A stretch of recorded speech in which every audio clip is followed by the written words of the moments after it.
मूर्ख बन चुके हैं कि गेट को बंद कर रखिए और सारे को डंडे मार मार के यहाँ भगा रखे। कितने का हाथ तोड़ दिया, कितने का पैर तोड़ दिया। तो ये जीएनजी के साथ ये माँ कंधे से कंधा लड़ा के खड़ी, और जहाँ ये जीएनजी को जरूरत होगी वहाँ मैं जाऊंगी और मैं इनका हौसला बुलंद मैं बिल्कुल नहीं चाहती हूँ। ये चाहते हैं तो सरकार चाहते हैं कि ये जीएनजी बने यहाँ पे। और जो नेपाल वाले जीएनजी है ना, इन्होंने देखो इनका सब्र कितना है कि यहाँ पे इन्होंने 12 बजे से एंट्री करी है और अभी तक इन्होंने सांसद का गेट पाड़ने के इनके सब्र को कितना आप मतलब धैर्य तोड़ने की कोशिश करें जाएंगे जिले वाले। मोदी जी अगर आप में जरा सा भी अगर इनकी दया है तो आप आकर के इनसे आगे आगे कैसे बात करें, मानचुक से बात करें। एक मानचुक को उठाया है कफन में, यहाँ लड़कों पड़े कफन पहनने को मानचुक छोड़ दिए तो क्या हुआ? उनकी आत्मा है कि नहीं है?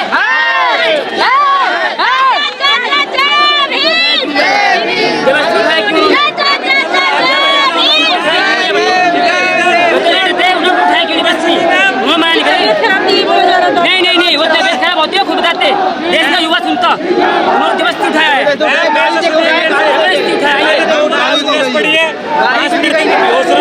अरे 5 नहीं 50 10 दफा हो गया।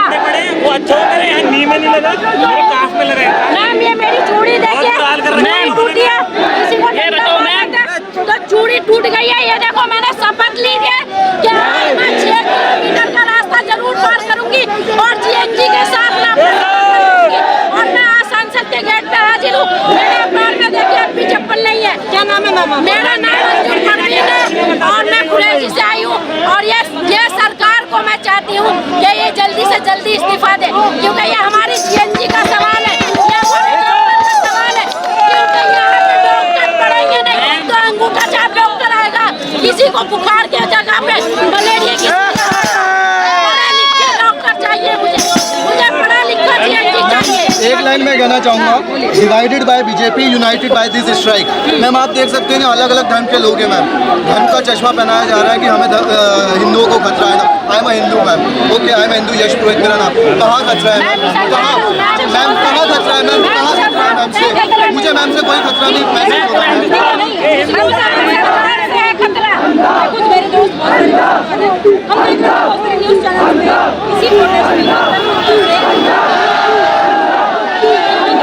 कौन सा हिंदू कौन सा हिंदू नहीं, सीता के पति का नाम सीता के पति हिंदू विरोधी क्या चीज है? क्या गलत सीता माता को देता सीता राम के नाम पे देश को लूट हो रही है।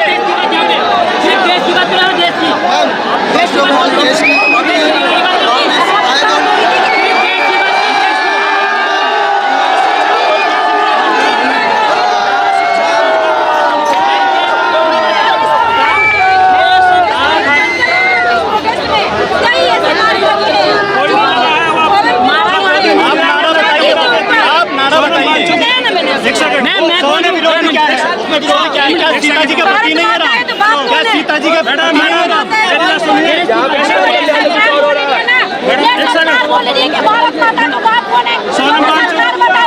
सोनम वांगचुक जी को ऐसे उठाया है कि पुलिस ने जैसे पुरानी पिक्चरों में पुरानी पिक्चर में ना गुंडा मिथुन की बहन को उठा लेते थे, इतनी गुंडागिर्दी करी है इन लोगों ने। ऐसे नहीं उठाना चाहिए था।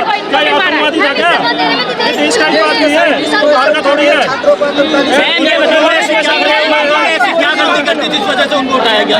क्या गलती हमारे खिलाफ आवाज उठाई गलती क्या उन्होंने? ये बच्चा इसी से ये तैयार हुआ। देखो ये हमारे कानून की ये देखो हरकत, ये कानून दिखाएगा हरकत, ये कानून है। देखो कहाँ से आए हैं? फ्लाइट से? अच्छा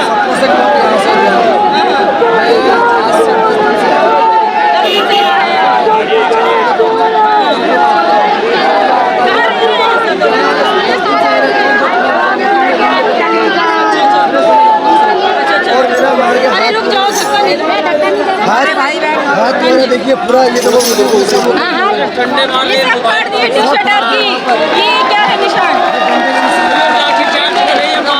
आप लोग क्या करेगा? खड़े हुए थे, इससे कुछ फर्क नहीं पड़ेगा, इससे कुछ फर्क नहीं पड़ेगा। यहाँ पे लोग हिंदू मुस्लिम आए मिलके, अगर वो देश का इतना बड़ा नेता है, वो बस हिंदू मुस्लिम को लड़वाता है। आप कहाँ से हैं? मैं दिल्ली से ही हूँ। दिल्ली से ही है। क्या उम्र है? मेरी 17 साल है और मैंने ठान रखा है स्कूल नहीं जाऊँगा तब तक। स्कूल नहीं जाऊँगा, अगर मैं स्कूल जाऊँगा ना जाऊँ, मुझे को सरकार को कुछ फर्क नहीं पड़ने का। स्कूल क्यों नहीं जाएंगे? स्कूल जाइए, पढ़ेंगे लिखेंगे तभी तो कुछ कर पाएंगे।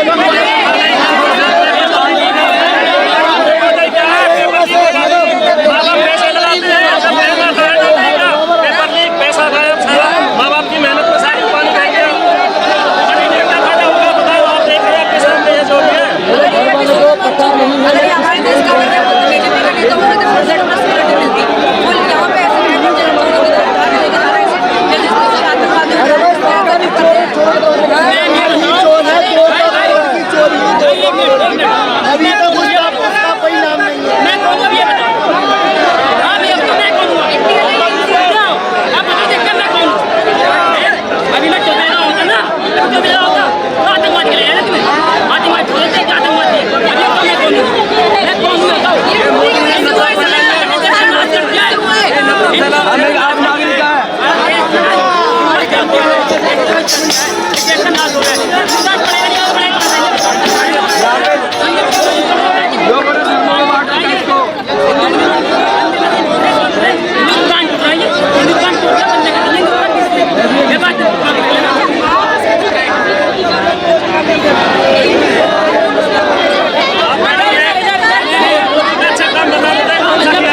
कौन सा अच्छा काम किया बता दो, आपको बताएं तो।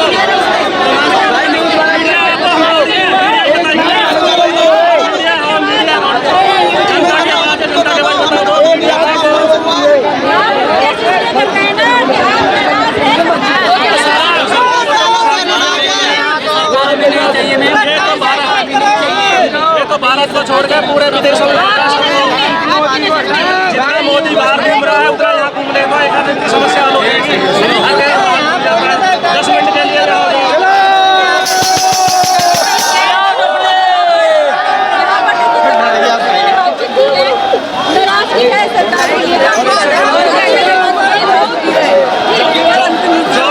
जो इंसान आंदोलन मर जाता, बाबा साहब ने कहा था जो इंसान आंदोलन करते करते मर जाते हैं उनकी औलादें बदला जरूर लेती है सरकार से।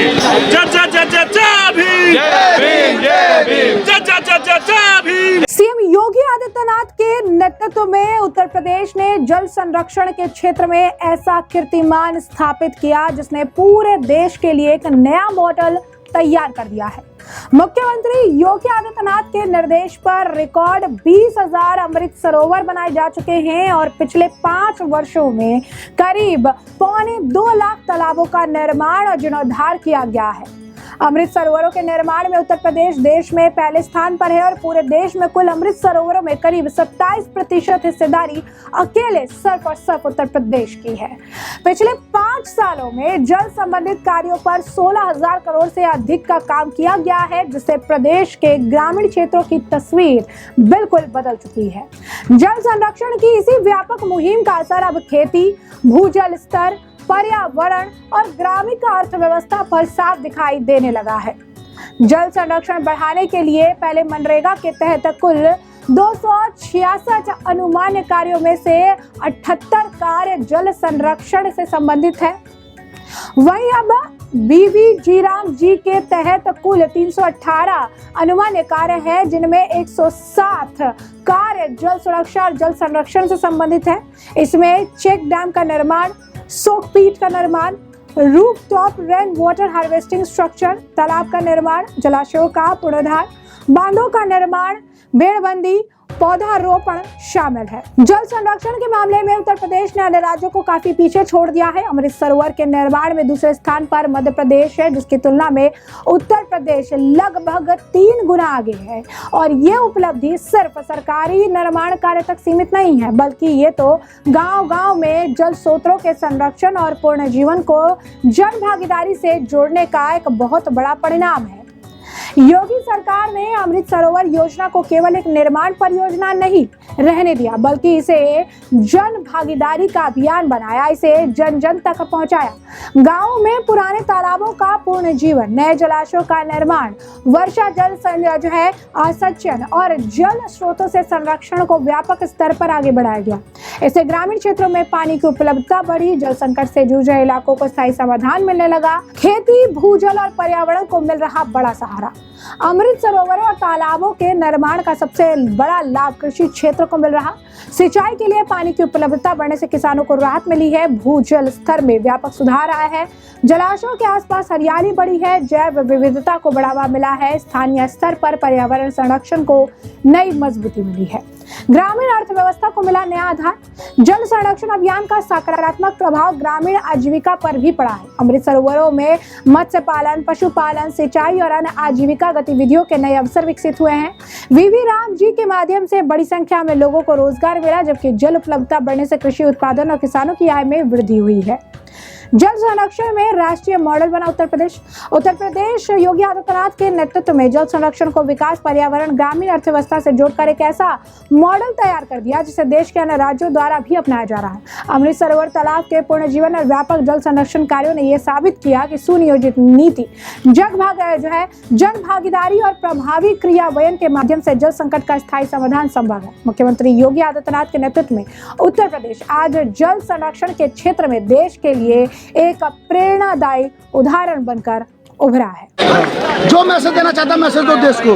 बस इतना ही है कि हमें उसका रेजिग्नेशन चाहिए। बहुत दिन से हम लोग सुना नहीं रहा है। देखिए, जंतर मंतर से आप संसद की तरफ बढ़ रहे हुए सभी कांग्रेस जनता पार्टी के समर्थक अब संसद की तरफ बढ़ रहे हैं और डटे हुए वहाँ पर बैठ गए हैं और भारी पुलिस बल भी यहाँ पर तैनात है, सुरक्षा बल तैनात किया गया है। तमाम लोगों ने बैरिकेड किया हुआ है, एक बैरिकेड गिरा दिया है पीछे की तरफ और अभी भी ये लोग आगे बढ़ रहे हैं और जा रहे हैं इन्हें आगे जाने की। आइए इनसे बात कर लेते हैं। आप लोग यहाँ पर खड़े हुए हैं, सब आगे बढ़ना चाह रहे हैं, जाना भी है। वो सरकार भ्रष्ट हो चुकी है।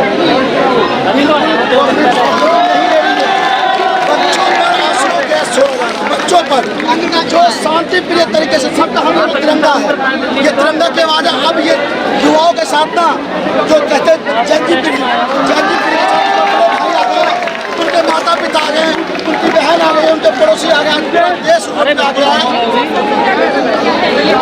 हमें उनका इस्तीफा चाहिए कि जो पद ना संभाल पाए उसका इस्तीफा जरूरी है। ये डेमोक्रेसी है।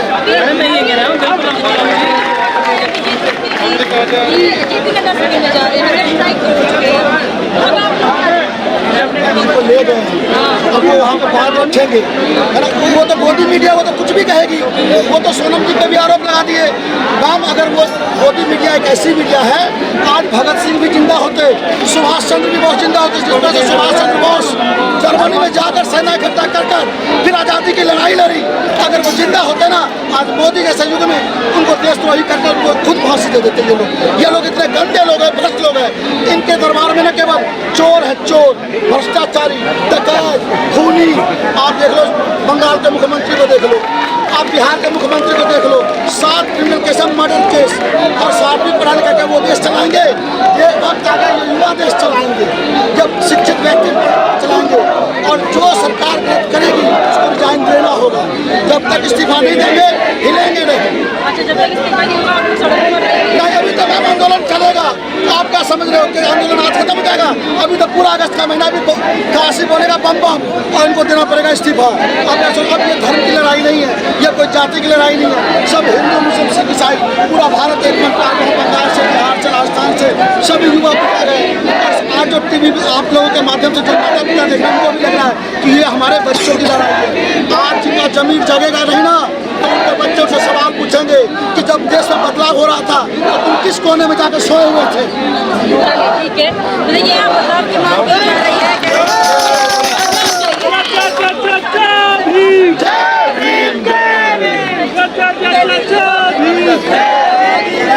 जी हाँ, बताइए। हम लोग अधिकतर नेम प्लेट क्यों नहीं मुझे हो रहा है कि अच्छा आपको शक हो रहा है डर क्या है, क्या डर है, क्या कर सकते हैं?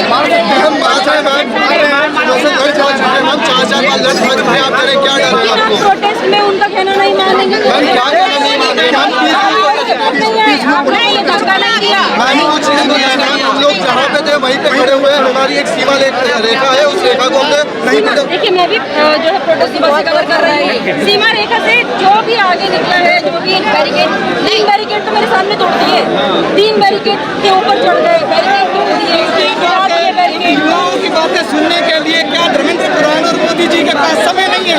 अगर उनके पास समय नहीं है तो ये युवाओं के पास जाना चाहते हैं तो बैरिकेड तोड़ के जाएंगे, सारी लकीरें तोड़ के जाएंगे, क्यों नहीं जाने देते?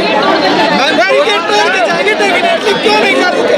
क्या ये पाकिस्तानी है, क्या ये आतंकवादी है, क्या ये चीज है? इन्हीं युवाओं ने तीसरी बार देश की कुर्सी उनके नाम कर दी। आज क्या लगता है उनको? इनकी क्या मांग है? क्या धर्मेंद्र प्रधान से इस्तीफा चाहिए? देश के 70% से ज्यादा पेपर इस संस्था इस सरकार के टाइम में लीक हुआ, उनका जवाब चाहता है क्यों नहीं दे रहे? आगे आए आप तो कह रही नीट के एग्जाम फिर से हो गए, एग्जाम के रिजल्ट भी आ गए। मैम फायदा क्या हुआ मैम, फायदा क्या हुआ मैम? इस बार क्वेश्चन पेपर नहीं तो मैम इस बार आपको पता है जो आंसर शीट थी उनके साथ क्या हुआ है? आंसर शीट फॉर एग्जांपल अगर मैंने अपना पेपर दिया है तो मेरे को जो आंसर शीट आई वो मेरे नाम की नहीं आई है, मेरी आंसर शीट किसी और के पास। इस बार क्वेश्चन पेपर लीक नहीं हुआ है, इस बार आंसर शीट की अदला बदली हो गई है। मैम पता है क्या हो रहा है? जैसे मोदी के पास फंडिंग कम होती है, ये क्या करते हैं, रेलवे किसी के अपना एग्जाम निकालते हैं, उसका रखते हैं 800 to 1000 चार्ज, ठीक है। 1 लाख बच्चे अगर 1000 रुपये का फॉर्म भी भरेंगे तो उसके पास फंडिंग जमा हो जाएगी। फॉर एग्जाम्पल मैं कोटा राजस्थान से बिलोंग करता हूँ, कोटा जब coaching hub of India, okay, मेरा सेंटर आएगा कश्मीर, कश्मीर का आएगा कन्याकुमारी, कन्याकुमारी वाले का आएगा कश्मीर। हम लोग ट्रेन से जाएंगे, ट्रेन से 3rd AC, मैं मिडिल क्लास से हूँ, मैं जाऊँगा स्लीपर से, 400 to 500 मेरे को चार्ज देना पड़ेगा। वो किसके पास जा रहा है मैम? इंडियन गवर्नमेंट के पास। अब मैम जो इंडियन रेलवे मिनिस्टर है वो आता है कि सर पेपर तो हम लोग ने रख दिया है, ये सब लोग की फंडिंग भी आ चुकी है, इन्होंने टिकट करा चुकी है, अब इनकी सैलरी कैसे देंगे? तो मोदी जी कहते हैं कि पेपर लीक करा दो। पेपर लीक हुआ, सारा पैसा किसकी जेब में? सरकार की जेब में। ये हो रहा है अभी, ठीक है। इनके पास जो फंडिंग का मैम जो स्रोत है ना वो बन चुके हैं मैम बच्चे, ठीक है। अब इस बार क्वेश्चन पेपर लीक नहीं हो सकते थे क्योंकि इतना प्रोटेस्ट हो रहा है, तो इन्होंने क्या करा मैम, इन्होंने आंसर शीट ही अदला बदली कर दी फंडिंग, क्योंकि ये जॉब नहीं दे सकते। जॉब दोगे पैसा देना पड़ेगा, फ्री में काम नहीं। मैम इसरो के इतने साइंटिस्ट हैं, क्यों रेजिग्नेशन दे रहे हैं? 100 से ज़्यादा साइंटिस्ट ने रिजाइन दिया, जैसे ही रिजाइन देते हैं 100 से मतलब बहुत ज़्यादा, मैं एक्चुअल आंकड़ा नहीं जानता हूँ बट बहुत ज़्यादा लोगों ने जैसे ही दिया। मोदी जी ने वहाँ पे भी क्या करा, मोदी जी ने वहाँ पे भी लगाई रोक कि अब आप ऐसे नहीं दे सकते। सर आप उनको वैसी फैसिलिटी प्रोवाइड नहीं करोगे तो वो लोग रिजाइन देंगे, आप उनकी सुनोगे नहीं तो वो रिजाइन देंगे, वो किसी और जगह जाएंगे। फिर क्यों कहा जाता है कि ये देश के इंजीनियर बाहर जा रहे हैं? बाहर जाने का यही रीज़न है, आप ऐसी फैसिलिटी प्रोवाइड नहीं कर रहे। आपका क्या नाम है? आप इस प्रोटेस्ट में कब से शामिल हैं? कल से अच्छा, आप सुबह से यही बच्चों के फ्यूचर के लिए। अच्छा आपकी बेटी है? अच्छा आपकी बेटी क्या तैयारी कर रही है? अच्छा अच्छा, मीडिया में आप पढ़ाई कर रही है, मीडिया की। तो ये जो पेपर लीक का मामला है उसको आप कैसे देख रही हैं? पेपर लीक करने वाले भी तो अपने ही बहन भाई हैं, लेकिन वो समझते कहाँ है, वो तो मूर्ख हो गई है सरकार में। मेरी भांजी कर रही है तो मैं भांजी के फ्यूचर के लिए सोच रही हूँ कि उसका अभी आगे जब इसका फ्यूचर होगा तो क्या करेंगे? उसका सपना, उसका ड्रीम है कि मैं डॉक्टर बनूंगी। कल को ये लोग डॉक्टर ऐसे गवारों को बना देंगे तो बच्चों की पढ़ाई का क्या होगा? तब उनके हक के लिए यहाँ पर आए। मेरी भांजी कल इतना रोएगी, नानी नन्ना मेरा मैं अगर बड़ी होंगी तो डॉक्टर कैसे बनूंगी? ये तो मोदी तो कुछ करने देता ही नहीं है। ठीक है, तो आप इसलिए यहाँ पर शामिल हैं मैम? आप मैं बिल्कुल इसीलिए आई हूँ क्योंकि मेरे अंदर की जो आत्मा है ना, ये GNG को छोड़ना नहीं चाहिए। ये GNG जो है संसद के गेट के सामने खड़े हैं ना। बंजर बोया उपजाऊ उगाया, यही है योगी का किसान उद्धार। तो उत्तर प्रदेश भूमि सुधार निगम बंजर भूमि के उद्धार का मुख्य नोडल संगठन है। इसकी स्थापना 1978 में उत्तर प्रदेश सरकार के अधीन हुई थी। ऐसे में आपको जानकर हैरानी होगी कि यूपी में लगभग 5.62 लाख हेक्टेयर एरिया बंजर भूमि है जो हरित क्रांति से वंचित रही। ऐसे में योगी आदित्यनाथ सरकार ने इसे कृषि योग्य बनाने के लिए पंडित दीनदयाल उपाध्याय किसान समृद्ध योजना चलाई है। ये योजना बंजर, बीहड़, जल भराव वाली और ऊसर भूमि को उपजाऊ बनाने का पर केंद्रित है। 2025 से 26 और 26 से 27 में प्रगति और लक्ष्य भी समझ लीजिए। 2026 से 27 तक तकरीबन आपको बता दें कि 43,850 हेक्टेयर भूमि का उपचार किया गया है, जिसमें 35,600 हेक्टेयर भूमि जो थी वो बंजर थी और उसके बाद 8,250 हेक्टेयर में जल भराव और कृषि वानिकी की जो है समस्या थी, जिसके बाद इस समस्याओं को दूर करने का काम किया गया है। इसमें बजट की अगर बात करें तो करीब 125 करोड़ राज्य क्षेत्र से जो है मुख्य खर्च इसमें जो है लगा है। कार्य की बात करें तो भूमि समतलीकरण, जो है बंदी, चेक डैम, जल निकासी नाले बनाए गए, रासायनिक सुधारक, वृक्षारोपण और फसल उत्पादन सहायता जो है वो देखने के लिए मिली। और इनकी प्राथमिकता है जिसमें बुंदेलखंड, पश्चिमी यूपी और SC/ST बहुल क्षेत्र है जहां पर इसका पूरा ध्यान जो है रखा जा रहा है। इस योजना के कुछ मुख्य उद्देश्य है जैसे कि अनुपयोगी भूमि को कृषि योग्य बनाने का काम करना, साथ ही साथ छोटे सीमांत किसानों को, भूमिहीन मजदूरों को, SC/ST और भूमि आवंटित लाभार्थियों को लाभ पहुंचाना, ग्रामीण रोजगार सृजन, मनरेगा के साथ जो है कर सकते हैं कि कन्वर्जेंस देखने के लिए मिल रहा है, भूजल संरक्षण और फसल उत्पादकता भी बढ़ाना इसका काम है। ऐसे में योगी सरकार ने ऊसर को उपजाऊ बनाया और बंजर धरती पर हरा भरा सपना जो है वो लहराने का काम किया है।